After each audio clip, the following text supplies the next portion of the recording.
الحمد لله نحمده ونستعينه ونستغفره ونؤمن به ونتوكل عليه ونعوذ بالله من شرور أنفسنا ومن سيئات أعمالنا من يهده الله فلا مضل له ومن يضلله فلا هادي له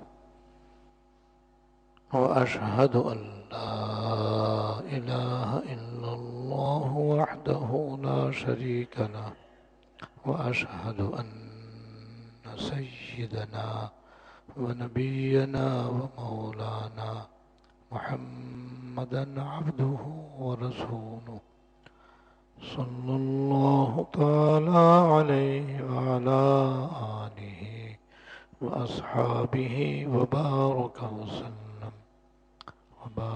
وسلم تسليما كثيرا أما بعد فأعوذ بالله من الشيطان الرجيم بسم الله الرحمن الرحيم وقضى ربك ألا تعبدوا إلا إياه وبالوالدين إحسانا صدق الله العظيم. میرے قابل احترام بزرگوں اور عزیزوں، قرآن کریم کی اس آیت میں اللہ جل شانہ نے اپنا حق بیان فرمایا ہے اور والدین کا حق بیان فرمایا. اپنا حق یہ بیان فرمایا ہے کہ صرف اور صرف میری عبادت کرو، کیونکہ اللہ تعالیٰ کے سوا کوئی بھی عبادت کے لائق نہیں. لہذا ساری زندگی ہر مسلمان مرد عورت کو چاہیے کہ اللہ جل شانہ کی اطاعت کرے، بندگی کرے، فرما برداری کرے اور اس کے حکام بجا لائے.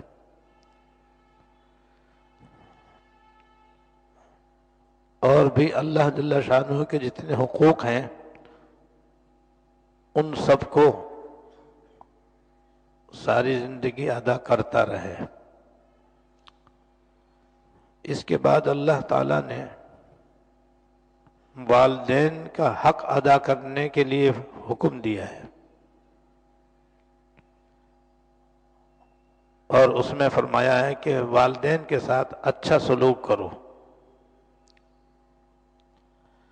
وجہ یہ کہ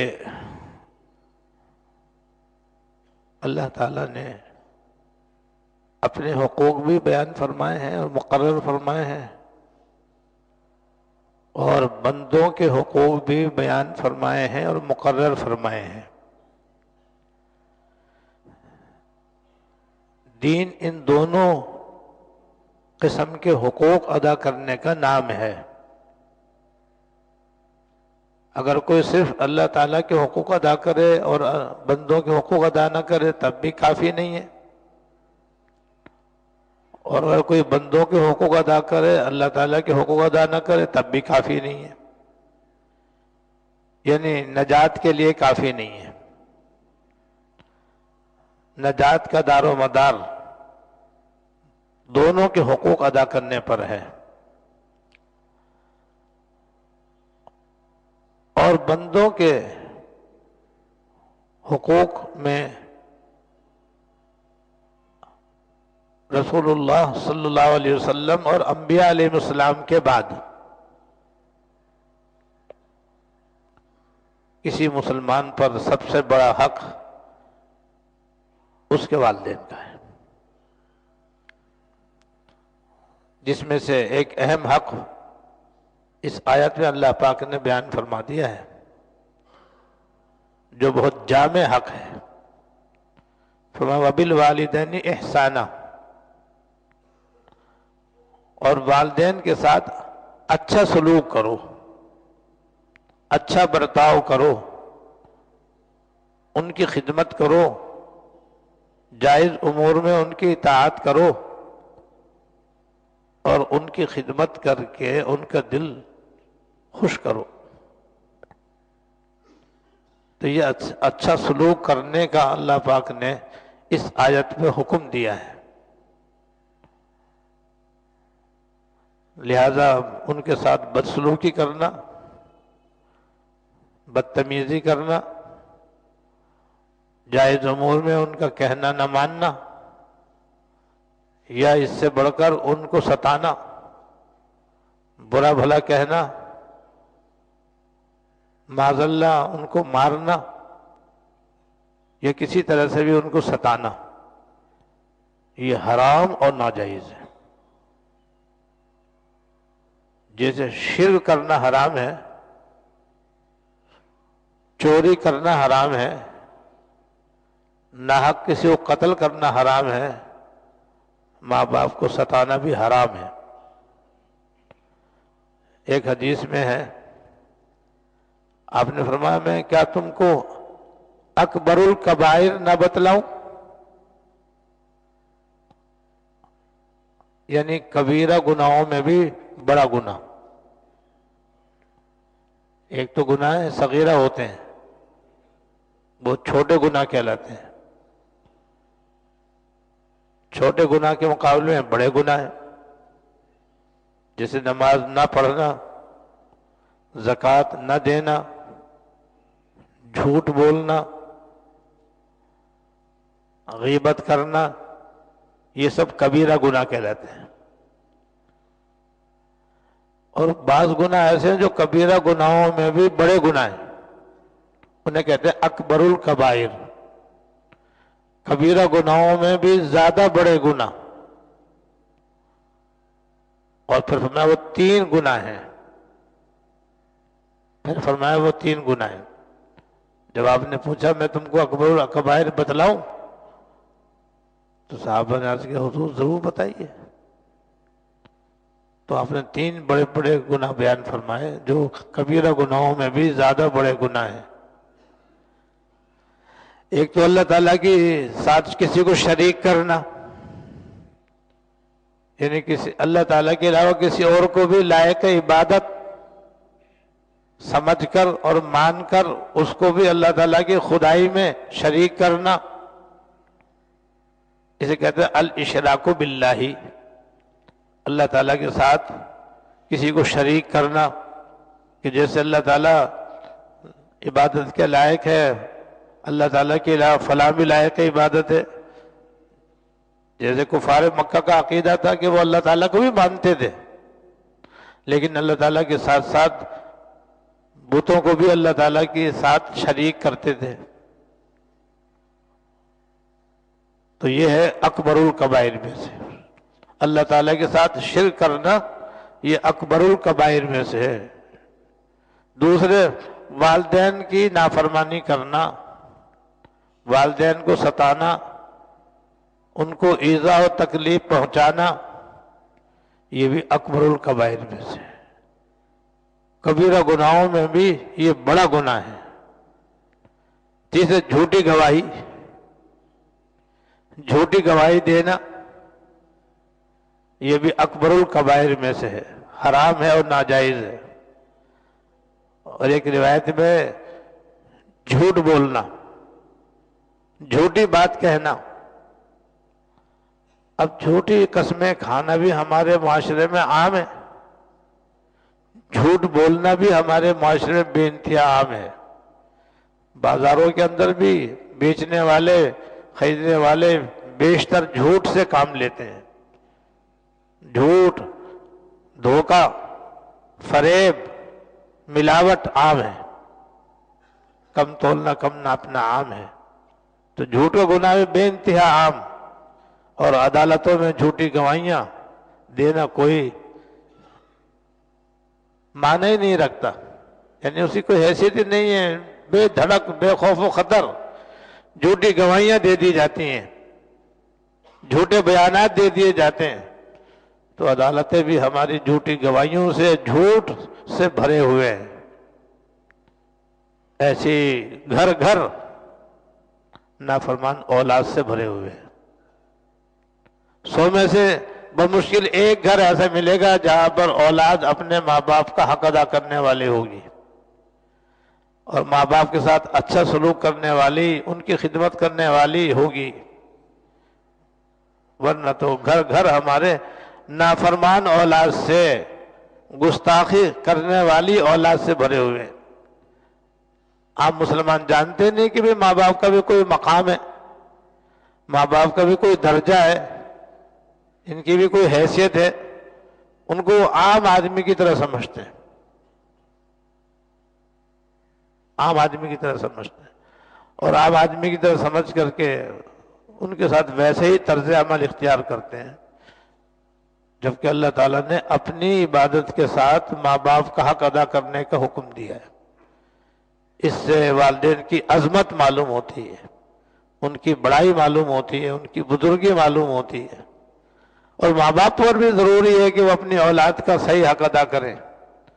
عام طور پر جو نافرمان اولاد ہوتی ہے اس میں ماں باپ کا بھی قصور ہوتا ہے، اکثر ماں باپ کی بھی غلطیاں ہوتی ہیں کہ وہ اپنی اولاد کی، سب سے پہلے ان کی غلطی ہوتی ہے اپنی اولاد کی دینی تربیت نہیں کرتے، ان کو دین کی تعلیم نہیں دلواتے۔ جب نہیں دلوائیں گے تو انہیں کیا معلوم کہ ماں باپ کون ہوتے ہیں اور ماں باپ کا کیا حق ہوتا ہے اور ان کا کیا مقام ہے اور ان کے ساتھ کیسا برتاؤ کرنا چاہیے، معلوم ہی نہیں۔ تھوڑا بہت ادھر ادھر سن لیا، بس اس کی بھی کوئی اہمیت ان کے ذہن میں نہیں ہوتی، نتیجہ یہ کہ وہ ماں باپ کی نافرمان ہو جاتے ہیں، اور ماں باپ ان سے نالا اور ان سے سخت اذیت اٹھانے والے ہوتے ہیں، تو ماں باپ کا اپنا قصور ہے۔ پہلے غلطی تو ماں باپ کی یہ ہوتی ہے کہ وہ اپنے اولاد کو دین کا ضروری علم بھی نہیں پڑھاتے، جس سے ان کو پتہ ہی نہیں چلتا کہ ماں باپ کا کیا درجہ اور کیا مقام ہے۔ دوسری غلطی ماں باپ کی یہ ہوتی ہے کہ وہ اپنی اولاد کی دینی تربیت نہیں کرتے، جبکہ خود ان کو اپنی دینی تربیت ضروری ہے، وہ اپنی دینی تربیت نہیں کرتے تو اولاد کی بھی نہیں کرتے۔ نتیجہ یہ کہ ماں باپ اولاد کے حقوق نہیں جانتے اور اولاد ماں باپ کے حقوق نہیں جانتی، تو یہ بھی ماں باپ کی زبردست کوتاہی ہے جو آج کل بہت زیادہ پائی جاتی ہے۔ اور تیسری یہ کہ ماں باپ اولاد کے ساتھ ناانصافی کرتے ہیں، اکثر ماں باپ اولاد کے ساتھ ناانصافی کا معاملہ کرتے ہیں، عدل و انصاف سے کام نہیں لیتے اور ان کو ایک نظر سے نہیں دیکھتے۔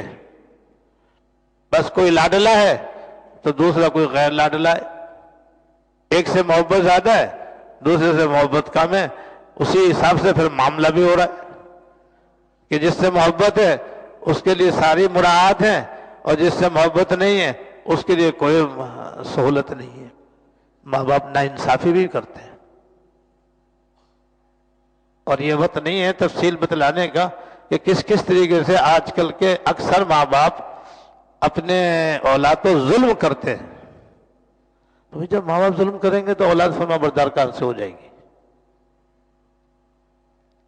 اور اولاد کا بھی قصور ہے کہ وہ ماں باپ کی فرما برداری نہیں کرتے، تابع داری نہیں کرتے، جس طرح ان کا مقام ہے وہ نہیں دیتے، اور جائز امور میں ان کی اطاعت نہیں کرتے، جس کی وجہ سے وہ بھی گنہگار ہیں۔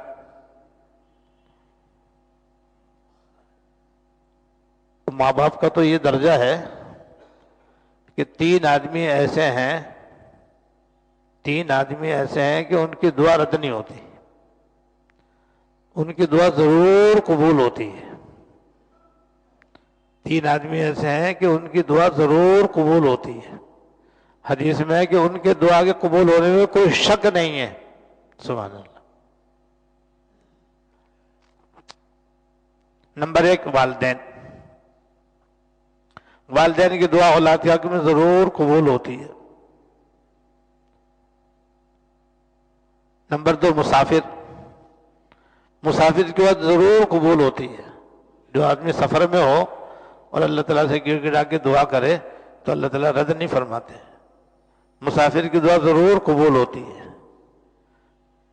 تیسرے، مظلوم کی دعا ظالم کے حق میں، کہ مظلوم کی بد دعا ظالم کے حق میں ضرور قبول ہوتی ہے.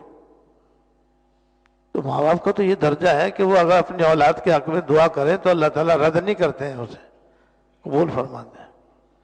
اس پہ مجھے دو واقعے یاد آئے، ایک دعا کی قبولیت کا، ایک بد دعا کے قبول ہونے کا یا گستاخی کی سزا کا. بد دعا کا واقعہ تو یہ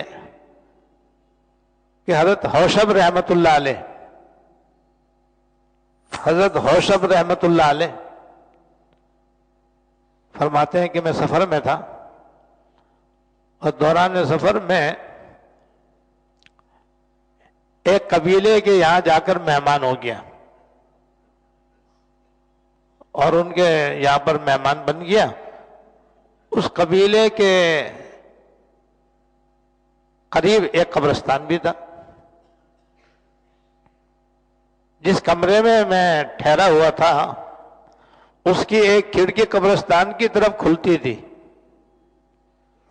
تو ایک دن میں وہاں کمرے میں بیٹھا ہوا تھا، عصر کے بعد کا وقت تھا اور کھڑکی کھلی ہوئی تھی. میں قبرستان کی طرف دیکھ رہا تھا. اچانک میں نے عجیب و غریب ماجرا دیکھا. اچانک میں نے عجیب و غریب ماجرا دیکھا کہ قبر پھٹی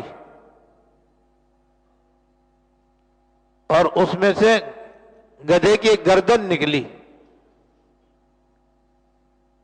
گدھے کا منہ نکلا اور کچھ حصہ گردن کا بھی اس کا نکلا، اور پھر اس نے 3 مرتبہ گدھے کی طرف پکارا. ڈھیٹو ڈھیٹو اس نے 3 مرتبہ کیا اور پھر دوبارہ وہ چہرہ اور وہ گردن قبر میں واپس چلی گئی. قبر پھر آپس میں مل کے برابر ہو گئی. اب میں نے زندگی میں کبھی ایسا واقعہ سنا بھی نہیں تھا، دیکھا بھی نہیں تھا. اس لیے دیکھ کر کے میں انتہائی حیران ہوا اور میں نے اپنے میزبانوں سے پوچھا کہ یہ کیا ماجرا ہے؟ ایسا واقعہ تو میں نے آج تک نہ دیکھا نہ سنا. یہ تو روزانہ ہوتا ہے. یہ عبرتناک واقعہ روزانہ رونما ہوتا ہے. یہ آج پہلی مرتبہ آپ نے نہیں دیکھا، ہم تو روز دیکھتے ہیں. روزانہ عصر کے بعد یہ قبر پھٹتی ہے اور اس طرح سے گدھے کا منہ نکلتا ہے اور وہ 3 مرتبہ گدھے کی سی آواز نکال کے دوبارہ قبر کے اندر چلا جاتا ہے. اور یہ ایک لڑکے کا انجام ہے.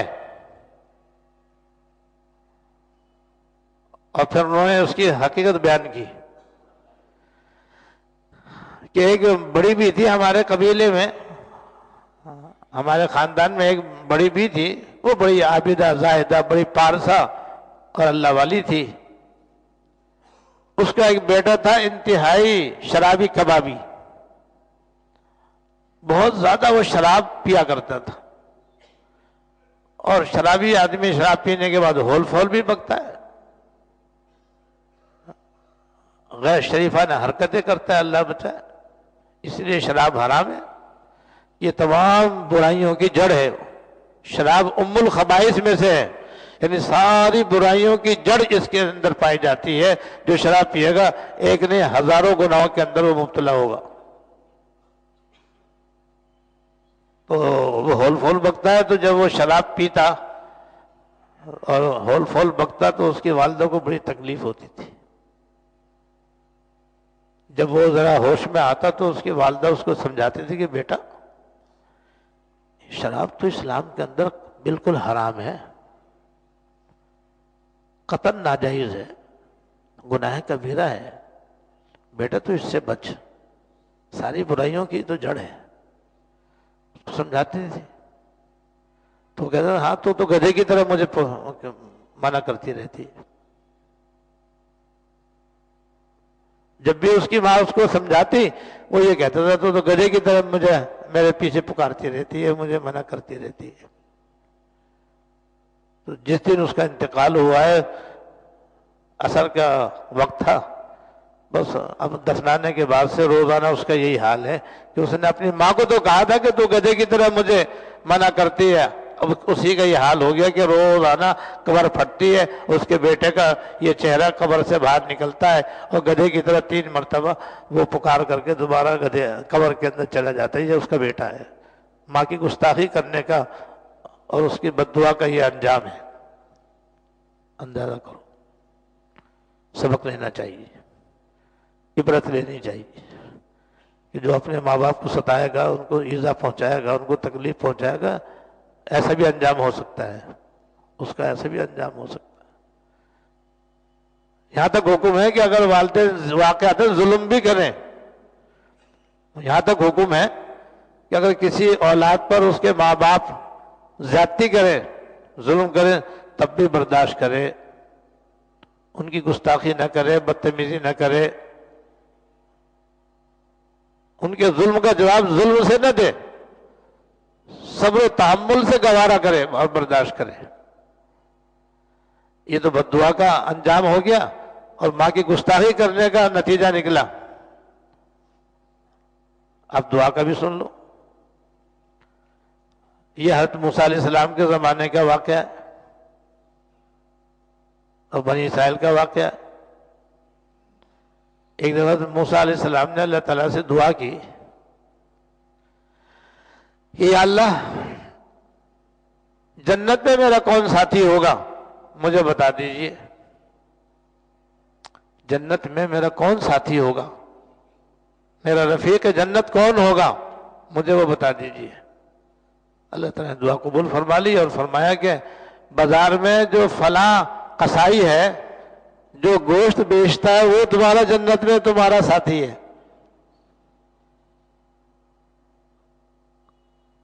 بازار میں جو فلاں قصائی ہے جو گوشت بیچتا ہے جنت میں وہ تمہارا ساتھی ہے۔ بڑا حضرت کو تعجب ہوا کہ قصائی میرا جنت میں ساتھی ہے۔ پوچھا پروردگار وہ کون سا ہے، کیا نام ہے، کیا آتا پتہ ہے؟ تو اللہ تعالیٰ نے سب بتا دیا۔ حضرت موسیٰ علیہ السلام اس کے پاس پہنچ گئے کہ اپنے جنتی یار سے تو ملوں۔ گئے تو دیکھا کہ وہ گوشت بیچ رہا تھا۔ وہ حضرت کو پہچانتا نہیں تھا، حضرت تو پہچان گئے کہ بھئی یہ میرا جنت میں ہمراہی اور ساتھی ہے۔ حضرت اس کے پاس بیٹھ گئے، شام تک وہ اپنا گوشت بیچتا رہا اور بیچ کر کے جب گھر جانے لگا تو گوشت کا ایک ٹکڑا اس نے کپڑے میں لپیٹا اور اپنے بغل میں دبایا، گھر کی طرف چل دیا۔ حضرت بھی چل دیے اور گھر کے قریب جا کر کے حضرت نے فرمایا کہ بھئی میں تمہارے یہاں رہنا چاہتا ہوں، ٹھہرنا چاہتا ہوں، اجازت ہو؟ ہاں حضرت آئیے، تشریف لے لائیے۔ حضرت کو جا کر کے اس نے گھر میں بٹھایا اور سب سے پہلے اس نے اپنی بغل سے گوشت کا ٹکڑا نکالا اور اس کی چھوٹی چھوٹی بوٹیاں بنائیں اور ایک ہانڈی میں ڈالا اور سالن پکانے کے لیے چولہے پہ رکھ دیا اور جلدی جلدی اس نے آٹا گوندھا اور اس سے روٹیاں تیار کی اور سالن تیار ہو گیا۔ تو اندر سے وہ ایک بڑی بی کو جو بہت ہی بوڑھی اور خراب تھی سہارا دے کر کے لے کر کے آیا اور ان کو چرپائے پہ بٹھایا اور سب سے پہلے اپنے ہاتھ سے لقمے بنا بنا کر اس کو کھلایا۔ اور وہ ایسی کمزور تھی کہ اپنے ہاتھ سے اپنا منہ بھی صاف نہیں کر سکتی تھی۔ اس نے اپنے ہاتھ سے ان کا منہ بھی صاف کیا، کپڑے بھی درست کیے اور پھر ان کو کھانا کھلا کے فارغ ہوا تو حضرت موسیٰ علیہ السلام نے پوچھا بھئی یہ کون ہے، یہ کون صاحبہ ہے؟ کہ حضور یہ میری والدہ ہے، میری والدہ ہیں، یہ میری اور معذور ہیں، معمر ہیں، اور میرا یہ روزانہ کا معمول ہے کہ میں صبح جب دکان پر جاتا ہوں تو پہلے ان کو کھانا کھلاتا ہوں، ان کی خدمت کرتا ہوں، ان کی ضروریات پوری کر کے پھر میں کام پہ جاتا ہوں اور شام کو جب میں اپنی دکان بند کر کے آتا ہوں تو سب سے پہلے اپنی والدہ کو کھانا کھلاتا ہوں، خود پکاتا ہوں، خود کھلاتا ہوں۔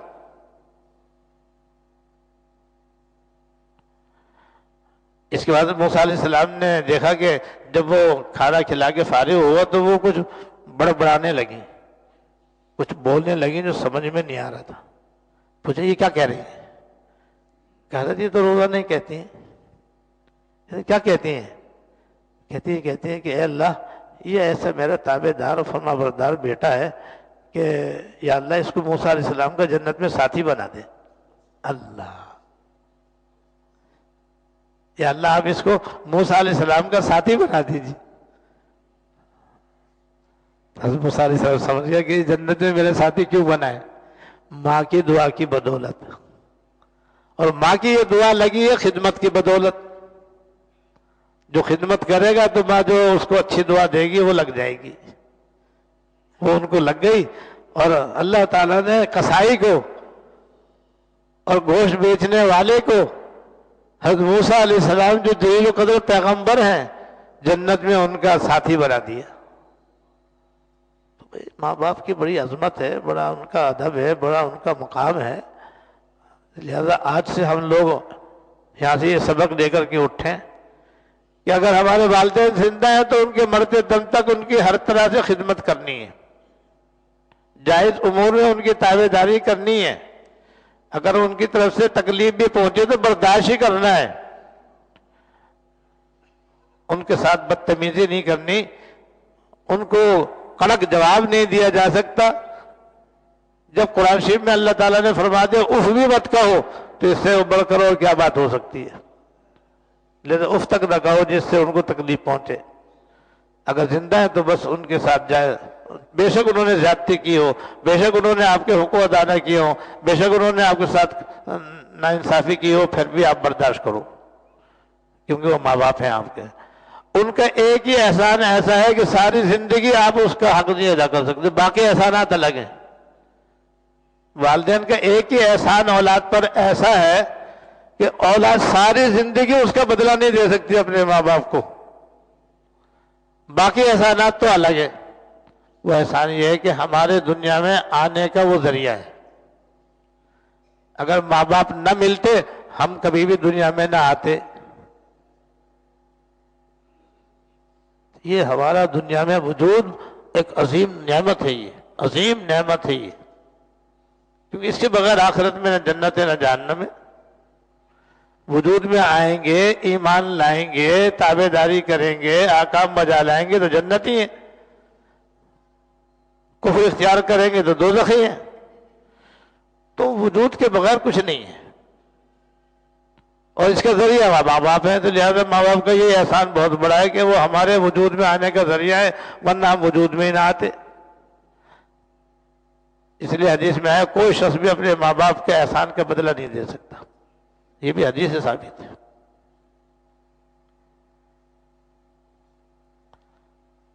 اس لیے ماں باپ کے ظلم کو، ان کی زیادتی کو، ان کی ناانصافی کو نظر انداز کرتے رہنا چاہیے۔ ہاں درخواست کریں کہ آپ ہمارے ساتھ بھی اچھا سلوک کریں، ہمارے ساتھ بھی اچھا برتاؤ کریں، درخواست کرنے میں کوئی حرج نہیں ہے۔ لیکن اگر وہ نہ کرے تو بس یہ سمجھو کہ وہی میرے والدین ہیں، بس میرے سب سے بڑے محسن ہیں، اللہ اس کے رسول کے بعد سب سے بڑے میرے محسن ہیں، لہذا ان کے ساتھ خدمت کا برتاؤ کریں تاکہ ان کے دل سے دعا نکلے، اور ان کی دعا اولاد کے حق میں ضرور قبول ہوگی انشاءاللہ تعالی۔ اللہ تعالیٰ مجھے بھی اور آپ کو بھی اس کی توفیق عطا فرمایا۔ اور اگر کسی کے والدین وفات پا گئے تب بھی ان کے ساتھ حسن سلوک کا راستہ موجود ہے، وہ یہ کہ روزانہ ان کے لیے مغفرت کی دعا کریں۔ اللہم اغفر لہما وارحمہما وعافہما واعف عنہما، یا اللہ میرے والد والدہ کی مغفرت فرما، ان پر رحم فرما، ان کو عافیت عطا فرما اور ان سے درگزر فرما۔ تو کیسی جامع دعا ہے، اللہم اغفر لہما، یا اللہ ان دونوں کی مغفرت فرما، وارحمہما اور ان پر رحم فرما، وعافہما ان کو معاف فرما، وعافیما ان کو عافیت عطا فرما، واعف عنہما اور ان دونوں سے درگزر کا معاملہ فرما۔ اور حدیث میں آتا ہے کہ صرف ماں باپ کے ساتھ نہیں، کسی بھی مسلمان کے حق میں کوئی آدمی اتنی سی دعا کرے کہ اللہ فلاں کی مغفرت فرما، اس پر رحم فرما، اللہ تعالیٰ پہاڑوں کے برابر اجر و ثواب قبر میں داخل کر دیتے ہیں، پہاڑوں کے برابر۔ پھر ماں باپ کے پاس جب اتنا ثواب جائے گا تو کتنے خوش ہوں گے وہ۔ تو ایک تو یہ دعا بالکل آسان ہے، اللہم اغفر لہما وارحمہما وعافہما واعف عنہما۔ عربی میں یاد نہ ہو تو اردو میں یاد کر لیں کہ اللہ میرے والدین کی مغفرت فرما، ان پر رحم فرما، اور ان کو عافیت عطا فرما، اور ان سے درگزر کا معاملہ فرما، اور روزانہ ایصال ثواب کا معمول بنا لیں۔ کم سے کم فجر کے بعد 12 دفعہ قل اللہ پڑھ لیا کریں، اور 12 دفعہ فجر کے بعد قل اللہ پڑھنے سے 4 قرآن شریف ختم کرنے کا ثواب ملتا ہے۔ اور اگر کوئی یاسین شریف بھی پڑھ لے تو اور اچھا ہے، سورہ دخان پڑھ لے تو اور بھی اچھا ہے، سورہ ملک پڑھ لے تو اور بھی اچھا ہے، اس کا ثواب ان کو پہنچائے اور ساری زندگی پہنچاتا رہے، ان کے لیے صدقہ کرتا رہے، نفلیں پڑھ کر کے ان کا ثواب پہنچاتا رہے، تسبیحات پڑھ کے ثواب بخشے، قربانی کر کے ثواب بخشے، عمرہ کر کے ثواب بخشے، حج کر کے ثواب بخشے، اور بہت سارے کام میں پھر تو ساری زندگی یہ کرتا رہے۔ تو یہاں تک ہے کہ اگر کوئی زندگی میں اپنے ماں باپ کو ستاتا رہا، ان کی نافرمانی کرتا رہا، ان کی حق تلفیہ کرتا رہا، اسی حالت میں والدین دنیا سے رخصت ہو گئے، اب ہوش آیا، ان کے مرنے کے بعد اب اولاد کو ہوش آیا کہ بھئی مجھے ان کا حق ادا کرنا چاہیے تھا، تو اس کا آسان طریقہ یہی ہے کہ ایصال ثواب اور دعائے مغفرت کرتا رہے، تو انشاءاللہ قیامت میں یہ نافرمان بیٹا بھی اور نافرمان بیٹی بھی فرما برداروں میں اٹھیں گے۔ اللہ تعالیٰ توفیق عطا فرمائے۔ وآخر دعوانا الحمدللہ رب العالمین۔